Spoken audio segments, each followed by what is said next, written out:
Doctor Seema Gupta, associate professor history, government arts college Kota, BA part first history, paper first history of ancient India.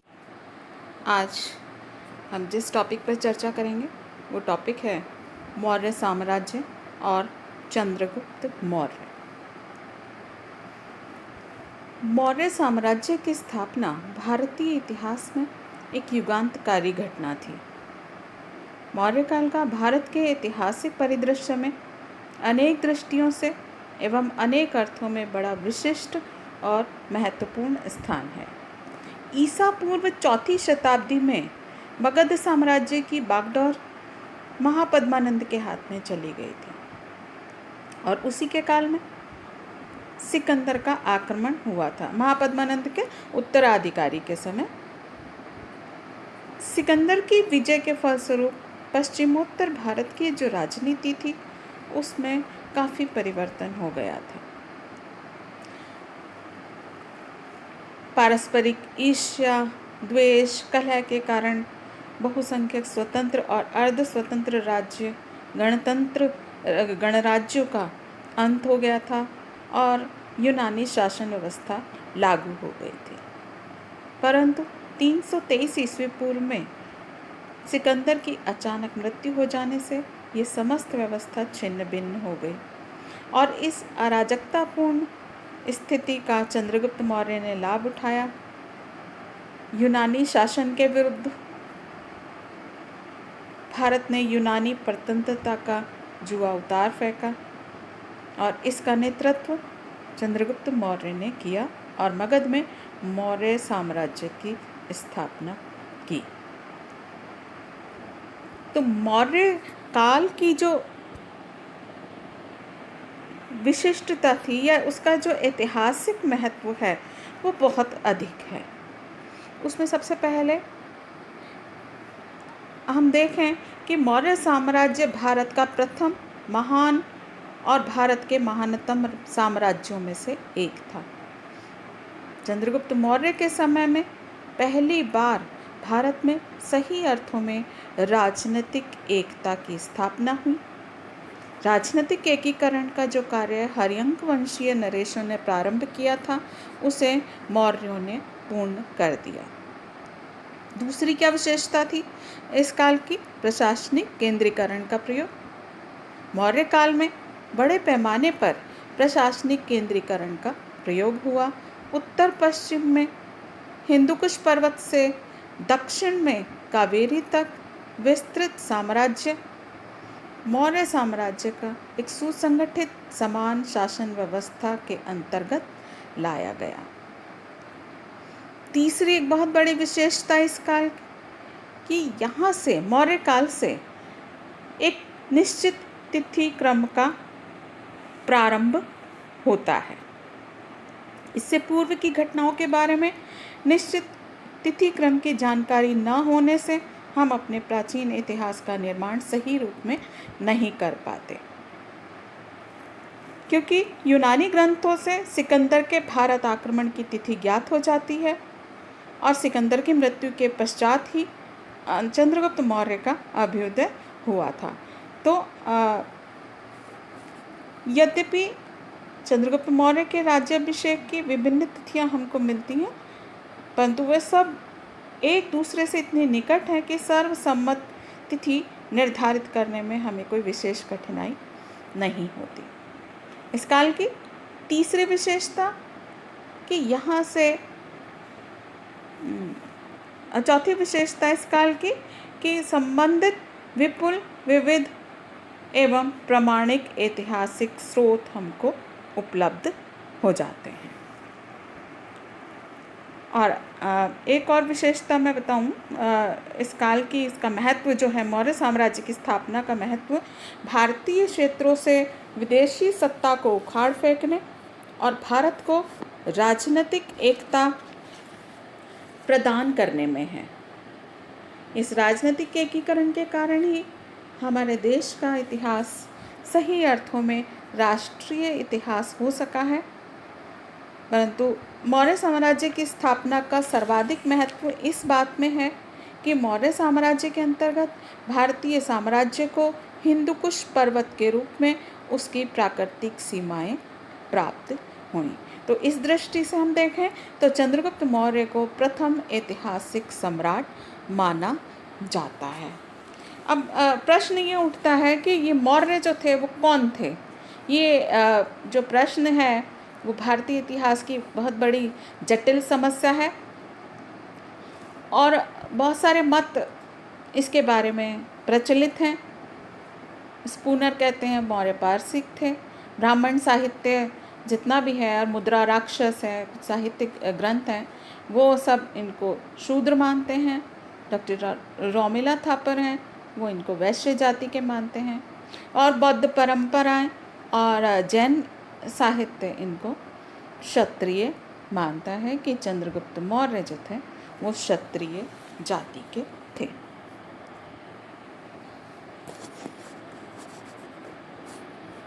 इसके बाद आते हैं हम मौर्यकालीन इतिहास के स्रोतों पर।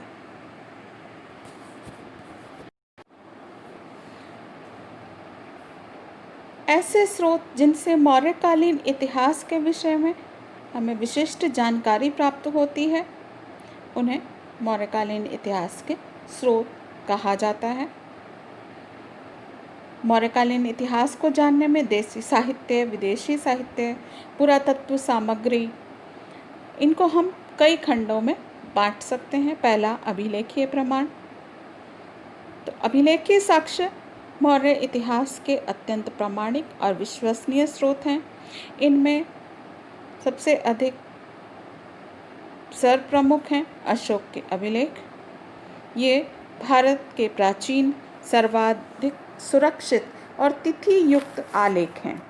ये शिलाओं, स्तंभों और गुहाओं में उत्कीर्ण किए गए हैं। इनकी भाषा प्राकृत है और अधिकांश अभिलेख ब्राह्मी लिपि में हैं और कुछ जो हैं खरोष्टी लिपि में भी हैं। ये तो हुए अभिलेख। इसके बाद जो दूसरा है वो है साहित्यिक ग्रंथ। साहित्यिक ग्रंथों में कुछ बौद्ध ग्रंथ हैं और कुछ जैन साहित्य हैं और कुछ अन्य ग्रंथ हैं। तो सबसे पहले हम इसके बारे में बात करेंगे संस्कृत साहित्य और लौकिक साहित्य से। संस्कृत साहित्य इस प्रकार के इतिहास साहित्य के अंतर्गत सबसे ज़्यादा जो इम्पोर्टेंट है वो है कौटिल्य का अर्थशास्त्र, क्योंकि कौटिल्य, जिसका नाम विष्णुगुप्त भी था और उसको चाणक्य के नाम से भी जाना जाता है, और ये चंद्रगुप्त मौर्य का प्रधानमंत्री था और इन्होंने अर्थशास्त्र नामक ग्रंथ की रचना की। ये ग्रंथ राजनीति शास्त्र और लोक प्रशासन से संबंधित महत्वपूर्ण ग्रंथ है। कई बार इसके बारे में जो कॉम्पिटिटिव एग्ज़ाम्स हैं उसमें पूछा जाता है कि अर्थशास्त्र की रचना किसने की और ये किस से संबंधित ग्रंथ हैं। तो आप लोग ध्यान से पढ़ें कि ये राजनीति शास्त्र से संबंधित और लोक प्रशासन से संबंधित महत्वपूर्ण ग्रंथ है और इसकी रचना कौटिल्य ने की थी। ये 15 अधिकरणों और 180 प्रकरणों में विभाजित है। इसके बाद आते कौटिल्य का अर्थशास्त्र, पुराण है, विशाख दत्त का मुद्रा राक्षस, कल्हण की राजतरंगिणी, पतंजलि का महाभाष्य, ये सब इस काल के इतिहास को जानने के स्रोत हैं। बौद्ध साहित्य में दीपवंश, महावंश, दिव्यावदान, मिलिंदपनिहो, महाबोधिवंश, महावंश टीका आदि। जैन ग्रंथों में भद्रबाहु का कल्पसूत्र और हेमचंद्र का परिशिष्ट पर्वन, ये परिशिष्ट पर्वन एक महत्वपूर्ण साक्ष्य है। तो साहित्यिक स्रोतों में सबसे अधिक महत्वपूर्ण जो स्रोत है वो कौटिल्य का अर्थशास्त्र है। इसके बाद आते हैं हम विदेशी स्रोतों के बारे में। विदेशी लेखकों के वृत्तांतों से भी मौर्य काल के बारे में हमें बहुत सारी जानकारी प्राप्त होती है। इसमें सिकंदर के अभियानों के साथ आए हुए इतिहासकार उनमें मुख्य हैं निआर्कस, एरिस्टोब्यूलस, ऑनेसिक्रेट्स। और इनमें जो सर्वोपरि है भारत संबंधी विवरण जिनका महत्वपूर्ण है वो है मेगास्थनीज। और मेगास्थनीज ने कौन सा ग्रंथ लिखा? इंडिका। इंडिका उनका बहुत महत्वपूर्ण ग्रंथ है, क्योंकि मेगास्थनीज यूनानी राजदूत थे जो चंद्रगुप्त मौर्य के दरबार में रहे थे। और इनका विवरण हालांकि अब उपलब्ध नहीं है, लेकिन परवर्ती यूनानी रोमन लेखकों ने उनका जो विवरण है वो अपने ग्रंथों में दिया है। इसलिए इनका जो विवरण है वो बहुत अधिक महत्वपूर्ण है। और क्योंकि मेगास्थनीज जो था चंद्रगुप्त मौर्य का समकालीन था, तो इसलिए इनका जो विवरण है वो अधिक प्रामाणिक और विश्वसनीय माना जाता है। चौथा आते हैं हम पुरातात्विक सामग्री।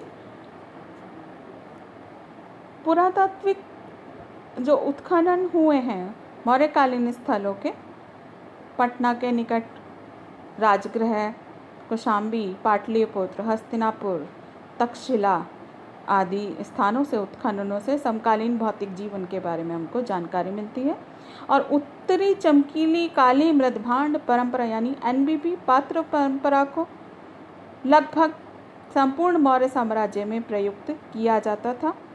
और इनकी जो तिथि है उनसे हमको ये ज्ञात होता है कि मौर्यकालीन सामग्री है।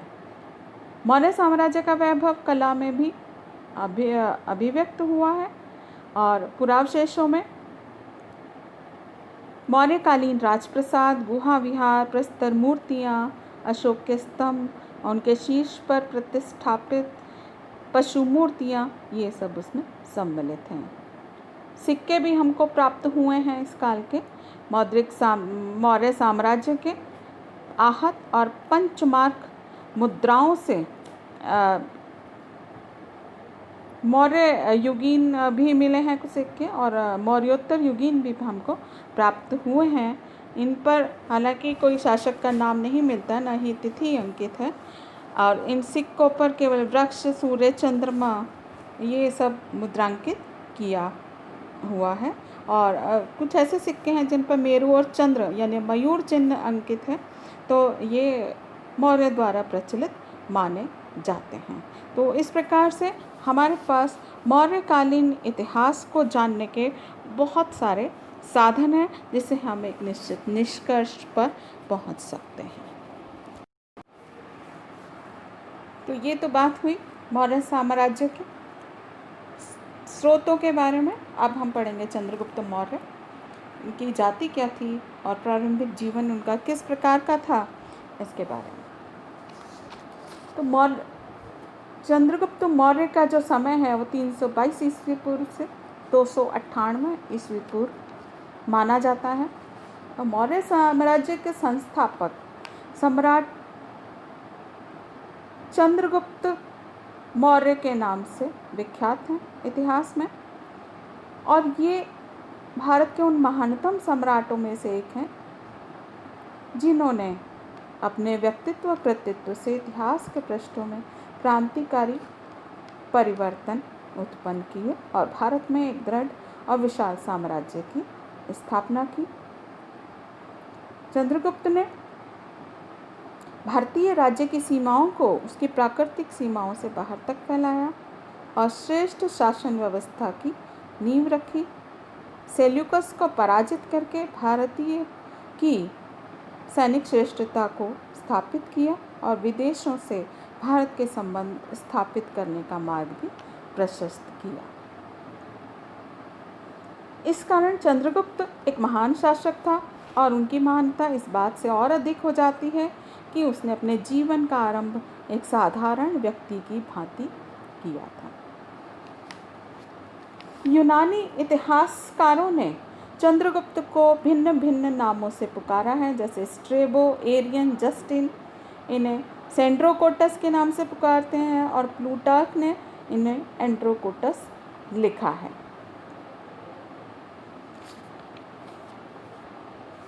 भारतीय इतिहास के अनेक महान व्यक्तियों के समान ही चंद्रगुप्त मौर्य का वंश भी अंधकार में पूर्ण है।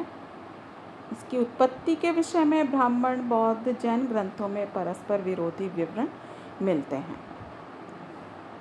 उत्पत्ति के समान ही चंद्रगुप्त मौर्य का प्रारंभिक जीवन भी अंधकारपूर्ण है। इसके प्रारंभिक जीवन के ज्ञान के लिए हम मुख्यतः बौद्ध स्रोतों पर ही निर्भर करना पड़ता है। बौद्ध ग्रंथों के अनुसार चंद्रगुप्त का पिता मौर्य नगर का प्रमुख था। जब वह अपनी माता के गर्भ में था तभी उसके पिता की किसी सीमांत युद्ध में मृत्यु हो गई और उसकी माता अपने भाइयों द्वारा पाटलिपुत्र में सुरक्षा निमित्त पहुंचा दी गई। यहीं चंद्रगुप्त का जन्म हुआ और जन्म के साथ ही उसे एक गोपालक को समर्पित कर दिया गया। कुछ बड़ा होने पर गोपालक ने उसे एक शिकारी के हाथों बेच दिया। शिकारी ने बड़ा होने पर उसे पशुओं की देखभाल के लिए रख लिया। अपनी प्रतिभा के कारण शीघ्र ही उसे समवयस्क बालकों में प्रमुखता हासिल कर ली। वह बालकों की मंडली बनाकर एक दिन राजकीलम नामक खेल खेलने में व्यस्त था।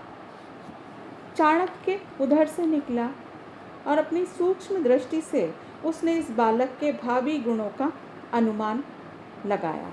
चाणक्य ने शिकारी को 1000 कारशापण देकर चंद्रगुप्त को खरीद लिया। चंद्रगुप्त चाणक्य के साथ तक्षशिला आ गया और तक्षशिला उस समय विद्या का बहुत बड़ा केंद्र था और चाणक्य वहाँ का आचार्य था। उसने चंद्रगुप्त को सभी कलाओं और विद्याओं में पारंगत बना दिया और ऐसा अनुमान है कि तक्षशिला में ही सैनिक शिक्षा ग्रहण करते हुए वह